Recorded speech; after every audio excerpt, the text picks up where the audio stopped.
much, Abhi, for that brief introduction. Now, it is an immense honor to introduce you all to our guest for the day, Mr. Vignesh Ram.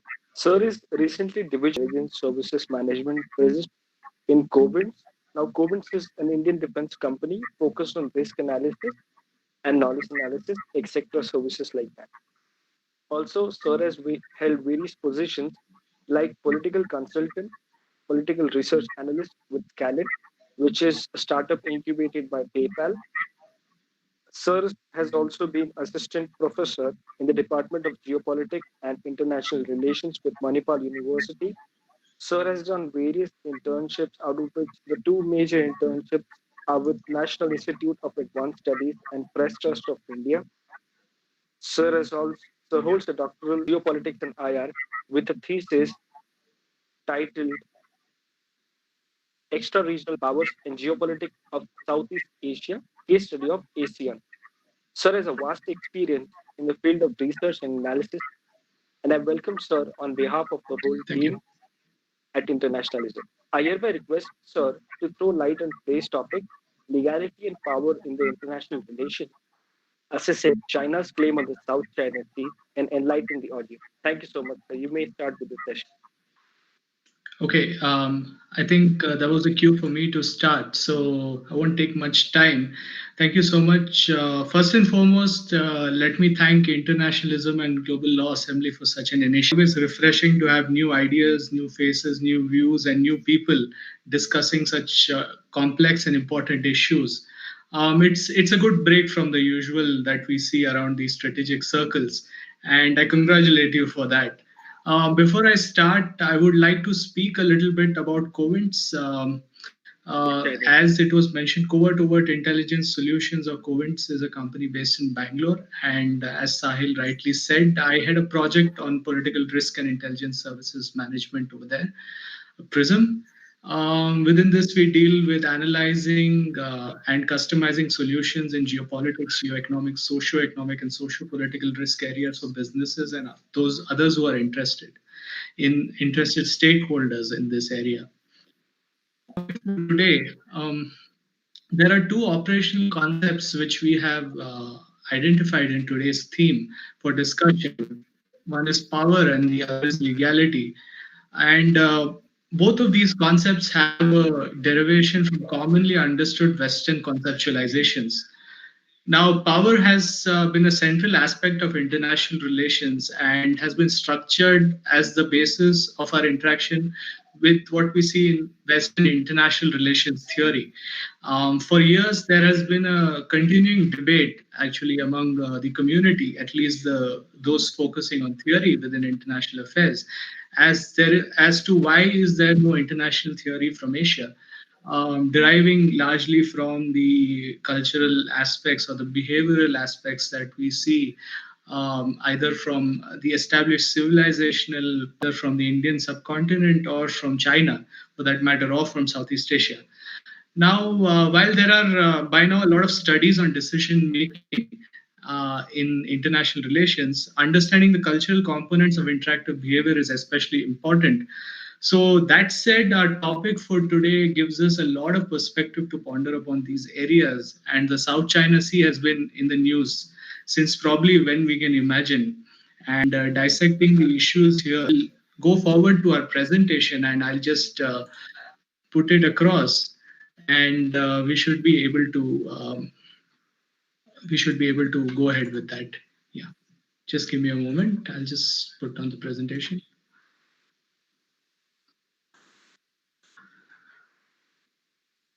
Is my screen visible now? Someone from the team? So I'll just quickly run through what the dispute is. I won't touch much upon the dispute resolution process, which are the prospective processes, because the organizers have told me about 15 to 20 minutes, so that might be for another day.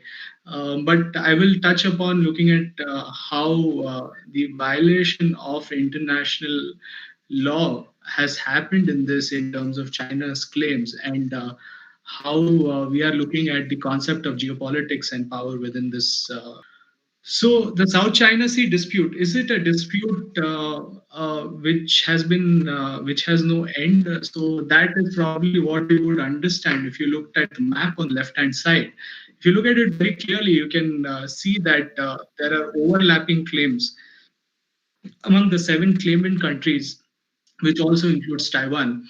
There are overlapping claims on various parts of the sea or the whole South China Sea, and multiple stakeholders have claimed different aspects of the two island chains which are there in the South China Sea, which is the Paracel and the Spratly Islands. Now, most of the islands remain uninhabited except for a few, some around the southern part of the Spratly.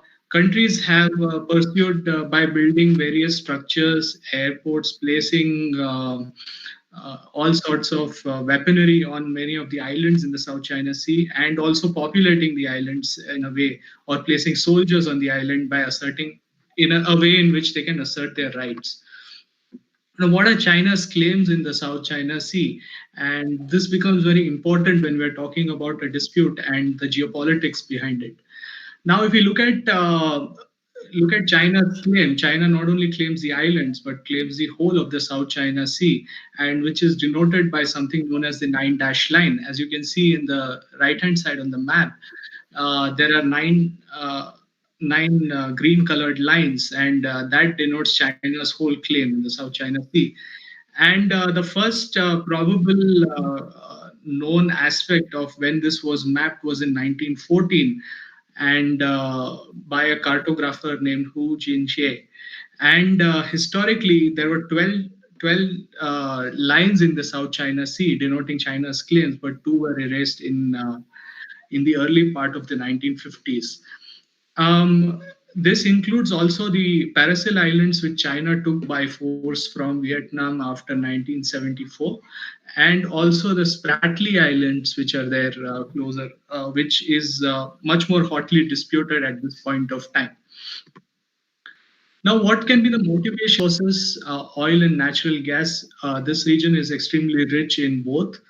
Geostrategy, when we look at the overall military strategy of China, we understand that these island forms a natural line of defense which China is trying to set up in terms of protecting its mainland, and also in the event of something happening in Taiwan, they could these islands could be China's front line of defense. And when we look at also the strategic military barrier which it builds by putting up bases and militarizing the region, that is also one aspect of not allowing other powers to exercise their control in China's waters or close to China. And of course, the first line which of defense which China uses is that it doesn't use the PLAN, which is the People's Liberation. It uses its Coast Guard because the most of the assertion happens in terms of fishing armadas which go out into the South China Sea, because this is one of the most rich regions in the world in terms of the marine stock. And of course, largely it is always about the control of trade, commerce, and the other areas. Now, quickly to look at the countries, the basis of the claims, and what is the validity according to international law. I will touch upon the UNCLOS in detail in the coming slides to give you a quick review. But China, like I said, claims both of the islands as well as the sea around it. Now, China's basis for the claims are its historical possession, which it said it had of the islands. Now, when it comes to proving these possessions, it's highly unlikely that the People's Republic of China might have the documentation to prove it effectively, because those could have been always, anyways, also taken away by the Republic of China government, which was there before the communists took over in China in 1949. And except for one clause within the international law, which can be applied, which is effective occupation of the island in the Paracel island group. Most likely, China's claim, which has also been proved by the arbitration tribunal verdict on between the Philippines and China, that China basically has no stand in terms of the legal aspect of having possession of this whole area. And when it comes to Vietnam, Vietnam also claims the Parasil and the Spratly Islands. Now, the claims are based on territories ceded to China and the occupation of the territories in the Spratly Islands. Now, these islands are sometimes even the definitional aspects of what constitutes an island or what constitutes a shoal or what constitutes a sandbank is very clearly defined in the UNCLOS in the various sections. And some part of Vietnam's claims in that respect are valid under the UNCLOS. And when we also look at the Philippines is an interesting case because there are different ways in which we can classify, or archipelagic states have a different way in which the international law or what we term as baselines are drawn for these countries. And the Philippines claims the whole of the Spratly Island group, and rightfully it falls under the exclusive economic zone of the Philippines. And the claim is by far the most valid under the UNCLOS. And we have, of course, Malaysia and Brunei. Brunei, in the sense, it's interesting because it looks at another aspect of the claims, which is of the continental shelf, which is a natural extension of the land under the sea. And the dispute to this extent is actually valid. And you'll see further on that how countries have dealt with resolving disputes within themselves to meet the larger goal. Now, what is the UNCLOS? And being students of law, I'm sure that you would have definitely touched upon this. But for the larger audience, the basis of this, there are various concepts within the UNCLOS which apply to this. And when we sit down to actually understand why this dispute is not being able to, they're not able to solve this dispute apart from the geopolitical aspect of it, of course, we do see that some of the claims which have been formed under the UNCLOS have been not according to the provisions which are mentioned there. One of the aspects is the territorial sea, then the other is the exclusive economic zone. Now, the biggest problem in this is the drawing of the baselines. So there are various ways in which the UNCLOS defines that you can draw a baseline based on which your exclusive economic zones and your other entitlements under the UNCLOS are filed. And so basically an archipelagic state and a state which has a maritime access, both have to draw their baselines very differently. So, for instance, if we can go back and I can show you the map of the Philippines, you see that Philippines is scattered throughout. If you see on the right-hand side over here, you see that the Philippines is completely scattered. So, when you draw a baseline for the Philippines, it will go out through the outer lying island. So it will be probably this, and this. But when you draw a baseline for a country like Vietnam, for instance, it's along the coastline. So in that sense, your claim and your ability to use the area for your exclusive economic activities decreases or increases. And islands have been the central aspect of the problem in the South China Sea.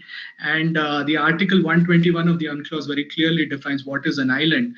It has to be above water at high tide. So that's a basic principle based on which, and baselines around the island can be drawn only around these structures, which are there in the middle of the sea. And baselines are defined, of course, if you see from 46 to 54 of the UNCLOS, you can see that for these are for archipelagic states, and the depth of the territorial seas is for the others. Now, that's the law. But whenever we look at international relations, we see that power generally trumps international law most of the time. And what are the approaches in the South China Sea? I'll probably not touch upon this because I would leave more for discussion. And Now, one thing about geopolitics I want to mention is that there are various ways in which states exercise power to circumnavigate the influence of international law on their actions. And the more powerful the country, there are various ways in which, and the very interesting way, and the terminology which has come out over a point of time has been checkbook diplomacy, where China has been able to invest in many countries in its neighborhood and extended neighborhood, whereby the country becomes indebted to China, and they are able to exercise influence on not only their foreign policy but also a favorable domestic policy, which we have been seeing in India's neighborhood for quite some time. And in terms of the increasing influence, one of the players within this has been the Association of Southeast Asian Nations, which is the ASEAN. Now, one of the methodologies is that the grouping of 10 countries, Southeast Asian countries, have been trying to pursue China, but China's growing influence within ASEAN has actually uh, been able to push China's agenda within this organization. And within this, of course, you see the closeness with the ruling elites or the regimes within these countries, such as, for instance, Cambodia, has been beneficial for China over a point of time. And we have been seeing, of course, signs of this in India's neighborhood itself. Now, one of the most important cases with regard to this was the arbitration process, which was started by the Philippines against China at the so there is a provision within the UNCLOS based on which any party to a dispute may submit the dispute to the arbitral procedure provided for the annex by written notification. All this was done, of course, and what do powerful countries do in that case? China rejected the arbitration bid, of course. And according to the arbitration bid, can continue in the absence of the other party, which also happened. And there were some conditions which China put in terms of attending the bid. First, it said, of course, not. And then it said that there is a declaration based on which it is saying that this is false. And time and again China kept asserting that it was its historical basis that it controlled these islands, that they belong to China. In that sense, if we look at that logic, probably a lot of countries would take over a lot of other countries and their territory. But there is a certain limit actually to which we can extend this type of activities under the international system. But again, one of the major problems. So of course, Philippines submitted this, and it won the case. But has anything changed after this verdict? Actually, a lot has changed, but in the favor of China. So there has been increased tension once again. The latest being China rammed and sunk a Vietnamese vessel. And also, there was a dispute with Malaysia. A Malaysian vessel was well within its understood area of exploration, and that was actually the vessel was chased away by a Chinese survey ship in the South China Sea. So, has anything changed after the verdict? Not really, because enforcing these provisions has been one of the biggest problems. Because when it comes to looking at the actual numbers, the hard facts on the ground, China's military capability is quite strong in this region. And do we see any visible changes? Yes, of course. One of the other ways, like I had mentioned before as well, is that a favorable regime in that country will always support uh, it. And the Philippines has followed a very confusing approach, but more or less it has tried to shelve the verdict or press for its implementation in the South China Sea, and has looked at visibly going more in along with China. So, just a few concluding points. There have been some loopholes in the legal process. So, when the question comes, who will implement the verdict? If not, who will address the dispute for non adherence? Is it the UNSC? Of course, if it goes there, then we know the probable result is because China is a permanent member of the United Nations Security Council and it will veto it.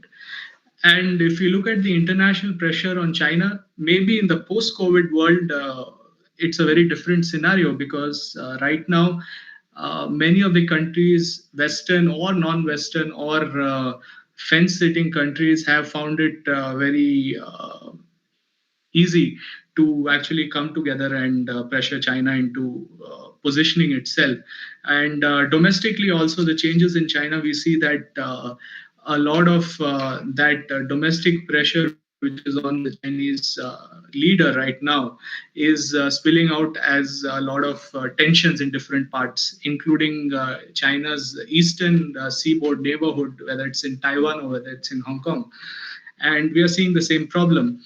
Now, if you see at the multilateral level, there have been some approaches in terms of looking at solving the issues. But again, I say that power here, in terms of influencing the agenda of the organization such as ASEAN, has been again a problem for implementing any type of a solution. Um, just to give you a example on this, they have been working. ASEAN and China has been working on a code of conduct for since 2002, when the Declaration of Conduct of Parties in the South China Sea, which is the DOC, was signed. Um, China has been insisting that it cannot be a legally binding code of conduct at all.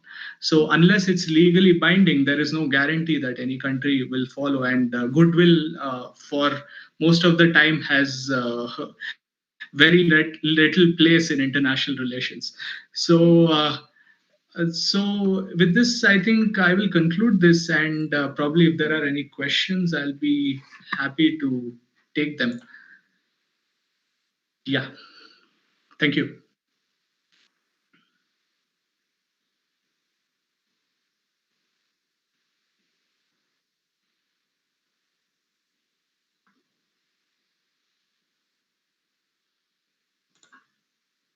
Okay, thank you so much, sir, for enlightening us with the South China Sea issue. Now, Vaibhav will take over, and he has some questions which I will ask you, and we hope that your answer enlightens us even more. It's over to Vaibhav. Sure, thank you. Yeah,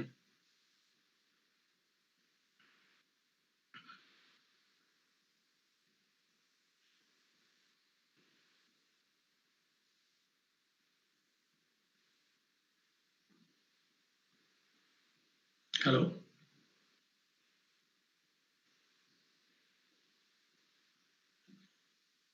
Okay, I think there is some technical issue with Vaibhav's connectivity. So what I'll do is I'll proceed with the questions, Sure, and please. we'll take questions one by one, and Right, then we'll proceed to the next question. So the definitely. first question which we have, even though you have shared the importance of the South China Sea, can you enlighten us about its strategic and geographical importance?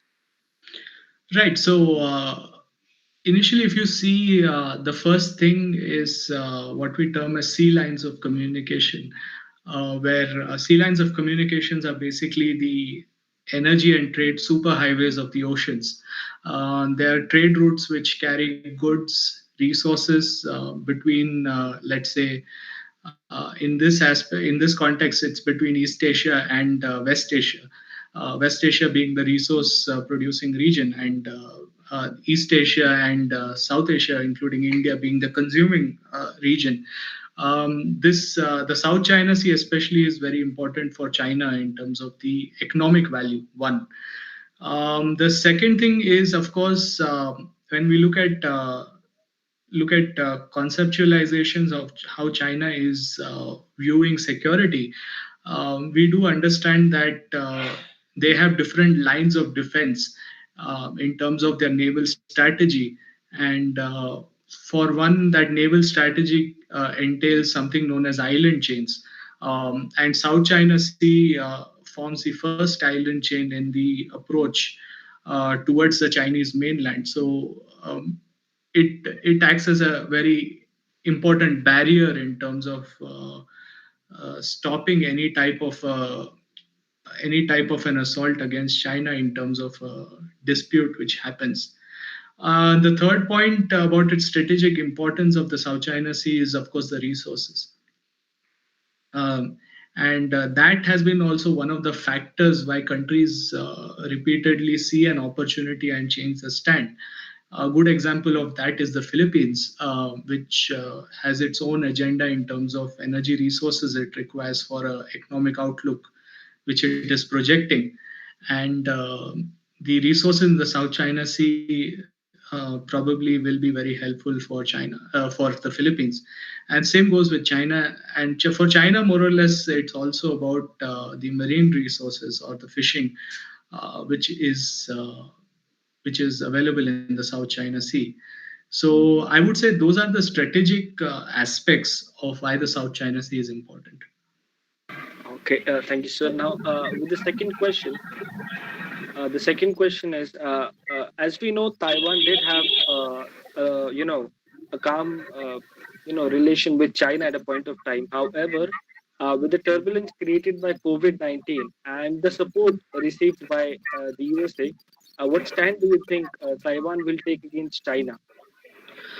Look, the relation between, in fact, the relation between Taiwan and China is very complex. For one, that China has been asserting in a way to alienate Taiwan in terms of having its separate international diplomatic identity by forcing countries or coercing countries to sign the One China policy as a condition to deal with China or to trade with China. But if you look at the relations in terms of technology, in terms of high technology, Taiwan still is a very big leader. And if you look at the overall supply chains, we do realize that they form an integral whole in terms of how they interact with each other. And in terms of these pressures, Taiwan's international ambiguity, its international identity, which is ambiguous right now, becomes a very big issue, which maybe countries like the USA try to push in terms of having a hold on China, whereas China also at times signals. So Taiwan is sort of in a very dicey position. But COVID-19 has changed a lot of things. Taiwan's successful approach in terms of containing the virus has been a positive lesson for the world. And the other aspect is also uh, Taiwan's assertion, maybe with all the various disputes which China is embroiled in right now, gives it more volume. But unless there are certain aspects or the international community is willing to take the leap of faith and go against China at this point of time to support Taiwan, and that might actually change the perspective of how Taiwan China relations would change. But more or less, as of now, the relations would be more or less stable as they are right now. Okay.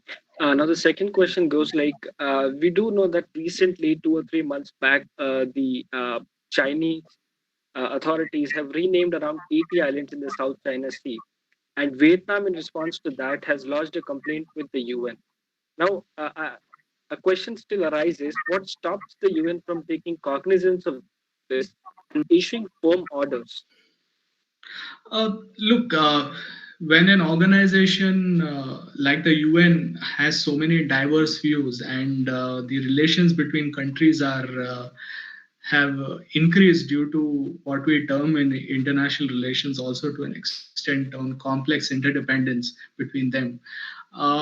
The outcome which we can expect can sometimes go vary, and as long as there is no reform in the United Nations, especially the United Nations Security Council, to reflect the current realities of international affairs and the status of rising powers such as India to be included, mind you, included with a veto power in the United Nations Security Council. It is not possible at all for any country to take a firm stand, or the UN to actually uh, take decisive actions on actual strong issues which affect international security, or a violation by one of its permanent members of the international community, permanent members of the Security Council, who is violating international norms themselves. So, yeah. Okay. Uh, Now we do have Vaibhav connected again. So I think Vaibhav can take over from here and ask you the next question. Sure. Vaibhav, Yes, over thank to you, you. Sahil. The fourth question is, what is the binding effect of UNCLOS, the United Nations Convention for Law of the Sea on China? Can China deny arbitration by UNCLOS tribunal? If you went by the Philippines versus China case, China very clearly said that they don't really go by the claims, and they will not attend the hearing against China, against itself, on the violation of the norms of the UNCLOS and its application in the South China Sea. So China did not attend it. So but the UNCLOS also gives you a provision to for the for the hearing to go on regardless of the other disputed party being in attendance or not. And in terms of applicability, I'm sorry, that was the second part of the question you asked, if I'm right. The applicability of the UNCLOS. So, Yeah. So basically, when we look at the applicability of the UNCLOS, we do realize that yes, binding, but the question is who will implement it, or how will you deal with a violation of that again. Here is where we have to explore that very fine line between power and legality or legal norms being in place. And we see that generally powerful countries get away with it. And for all you know, when we look at the balance of power in Asia, and we look at the role of the United States, probably because the US has not ratified the UNCLOS, it probably China every single time resorts to saying that the US doesn't even is not even a party to this, and it has not even ratified this the UNCLOS. How can it give China the China dictations on how it is not following the UNCLOS? So that also becomes one of the major problems of this issue. sure, sir. The final question here in this category is, what are the residual measures that the UN could adopt to bring an end to the dispute of South China Sea? I mean, I would not be very optimistic that the issue will be sorted at the international level, unless probably we are seeing that China is extremely weak in terms of being unable to defend its claims, or at a point of time, maybe international pressure can work. But again, when it comes to what will you do? Will you put sanctions on China? The sanctions will be rejected by China at the UNSC. So probably at the UN level, I don't see a immediate chance where there is a resolution from that level. But maybe at a regional level or at a bilateral level, there are more chances of countries mutually deciding on ceasing hostilities. I can give you one example of what has happened in the South China Sea. Brunei and Malaysia in 2000, if I'm right, in 2009, uh, they both had overlapping claims. And one of the ways in which they settled the claim was that the Malaysian oil company Petronas was allowed to extract resources for Brunei. And in that way, they both sort of un, not very openly, but making more business sense, settle the dispute. So in that sense, we can see alternate methods working better in terms of the dispute resolution. Well, thank you, sir. That was indeed very insightful. Now I would request Sahil to take the rest of the three questions. Sure, thank you. Thank you so much, Weber, for that. Now, we do know, sir, that you've been working in the field of international relations as well, Right. with the geopolitics and with the study of ASEAN and South China Sea. And now, Right. in order to answer, some international or contemporary issues, Right. I would like to ask you a few questions. And the first question is: recently, the Legislative Assembly of Kuwait passed an expatriate bill. Now, Right. that expatriate bill affects a lot of Indian residents, or I would say non-resident Indians living in Kuwait. Now, what are your views on that? No, definitely. This is a larger impact of what COVID has done in terms of upsetting the balance within resource-rich countries such as the ones in West Asia. Kuwait being one of them. If you go on to OPEC, you would be very clearly able to see that 40% of the GDP of Kuwait, and about 92% of its export revenues are derived from sale of oil.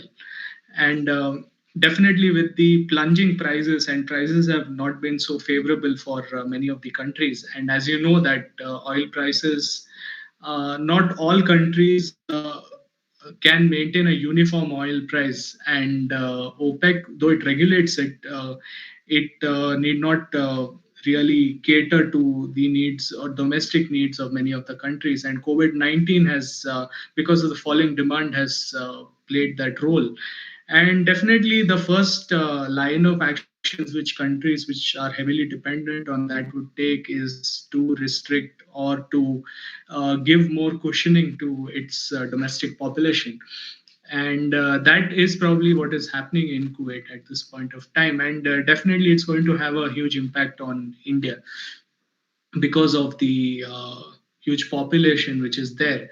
And this is happening across the region, which has a very high amount of Indian expatriate population, whether it's in non oil producing financial hubs such as Dubai, or whether it's in countries such as Kuwait. Uh, we will soon actually witness uh, a temporary, I would say, a temporary problem in terms of people being laid off. The likelihood that these people will be have an opportunity to go back might also be higher, considering that overall what type of recovery we are looking at in the post-COVID-19 scenario. So I would say it depends on that, but temporarily, definitely, it has a impact on the Indian diaspora which is over there. Okay, thank you, sir. This next question goes like, we all know that Nepal has recently started raising border issues. Now, Right. those border issues have been in existence for more than or for approximately 2 centuries. What are your views, or what do you think made Nepal raise border issues almost after 2 centuries? Look, it's very simple. Any country with India's neighborhood within India's neighborhood, um, there it's very complex in terms of the type of issues which come up, and a lot of them are related to the politics, the domestic politics, as well as the regional politics which we see in our neighborhood. Now, in specific with Nepal, definitely there has been a tussle domestically with the current government in Nepal, and which we saw after the whole episode of where the map was officially authorized and released. We saw that infighting within the ruling party in Nepal came about. I wouldn't really discount saying that neighboring countries don't involve in the domestic politics, but definitely what domestic politics might do, or you might be seeing recent statements from India in the opposition, where there might be very much damaging in terms of the ties, people to people ties which we have. In fact, uh, a country like Nepal shares much more than just a political or a diplomatic tie. It's people to people ties, especially with its neighboring states in India. So, in this context, I would say that this is a very political move motivated by the current circumstances. And once this wears off, generally, I hope that the centuries long strong people to people ties will strengthen India Nepal relations. Thank you so much. And now, the last question for today's session. We do know that you have worked as political analyst and political research analyst with Scalent. Now, Scalent is a company which is incubated by PayPal, and it has been working in the field of data science, which is an emerging industry nowadays. In relation to that, what role do you think the data scientists or companies engaged in data analysis and data science will play in the future of politics precisely? Can you please Look, elaborate the yeah, pros and cons of the same? right, definitely. In fact, I don't want to sound very cliche when I say this that data is the new oil or data is the new gold, but that's the truth. If we look at most of the conflicts or most of the wars which have been fought, uh, the new nature of warfare is over the cyberspace. Whether it's an attack on the critical infrastructure of some companies or some countries, for instance, whether it's a critical infrastructure such as banking systems, power lines, or anything like that. So technology is the key, and those who control the key to the future are able to innovate and develop technology. And the whole episode in which started off the US-China trade war is not actually on the merchandise or the resources, but it is centered very strongly on technology, and to be very precise, the 5G technology, which Huawei was developing in behalf of China. And uh, it's a very complex process because in a country like China, for instance, there is known to be very clear ties between the ruling elite or the Communist Party or the People's Liberation Army, where they have access to technology and or the solutions which are being provided to countries around the world. And when the future many of these technologies or the ability to control the technological trade of the uh, will be resting in the hands of a country where we see that, according to our understanding, is or according to Western sensibilities, is not a free country. It has a different political system which spies on its own people. How could you trust technology from there? That is the line of argument. But we do know that every technological organization around the world has all your data. Whether right now, definitely, possibly even Google or Facebook or wherever we are, everywhere, all our data is stored in servers somewhere where the access is there to other parts of the world. So, how we manage data and how we are able to harness technology or harness the potential of this data will definitely define our times to come. And in that sense, future wars nowadays, if we look at concepts such as C5 ISR also. The C5 has now included the cyberspace within projection of power, what a nation state should control. So in that sense, yes, definitely, the future is with those who hold the technology and those who are able to use the data to the advantage. Uh, Thank you so much, sir. And now it was very great to have such amount of knowledge within a session of around an hour. Now, in this time of COVID-19, it is very great to know such things. And I hope the audience also had the same experience. Now, I would like to hand it over to Abhivardhan to conclude with the vote of thanks. Thank you so much, Sahil. Thank you so much, sir. We really had a nice session, and we would really connect for more episodes for Global Hint. I think we really had a great session. The session went live very smoothly, and let's see. I think there's a lot to achieve, and there's a lot to see forth. So, thank you so much for your support and your motivation. Let's see how this goes. Thank you so much, sir. Always glad to help out, and I must say that you're doing a great job in terms of highlighting important issues, and also more importantly, like you told me, and which also interested me a lot, is to look at an Indian perspective or subcontinental perspective on international affairs and international law. So I'm very glad you're doing that, and congratulations to your team. Great. Thank you so much, sir. It was really nice time talking to you. Thank you.